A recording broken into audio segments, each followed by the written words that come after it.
পরনে শাড়ি আর মাথায় ঘোমটা, শাকিরার গানে কোমর দুলিয়ে নাচ গৃহবধূর। ভিডিও ভাইরাল হতেই প্রশংসার বন্যা।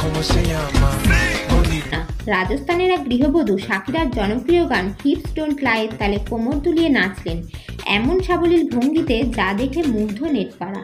তিনি পরেছিলেন লাল শাড়ি, মাথায় ঘোমটা টেনে ঘরোয়া রূপেই হাজির হয়েছিলেন ক্যামেরার সামনে। ভিডিওয় দেখা গিয়েছে লাল শাড়ি পরে সেই মহিলা আত্মবিশ্বাসের সঙ্গে নাচ করছেন। মাথায় শাড়ির আঁচল দিয়ে ঘোমটা টেনে রাখা সত্ত্বেও তার নাচের ছন্দে কোনো রকম বাধা দেখা যায়নি, বরং কখনো ঘোমটা সরে গেলে সঙ্গে সঙ্গে আঁচল ঠিক করে আবার তাল মেলানো শুরু করে দিয়েছেন। তার শরীরী ভাষা, আত্মবিশ্বাস এবং নাচের প্রতি ভালোবাসা যেন পরতে পরতে ধরা পড়েছে প্রতিটি স্টেপে।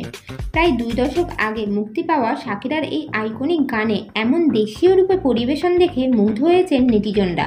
সোশ্যাল মিডিয়ায় ছড়িয়ে পড়া এই ভিডিও দেখে অনেকেই প্রশংসা করে লিখেছেন, শাড়ি পরে এভাবে কেউ নাচতে পারে ভাবতেই পারিনি, আপনার প্রতিভা সত্যি অনন্য। এই ভিডিওর সত্যতা আমরা যাচাই করিনি, তবে যা দেখা গিয়েছে তাতে স্পষ্ট নাচের প্রতি ভালোবাসা কোনো পোশাক বা প্রেক্ষাপটের বাধা মানে না।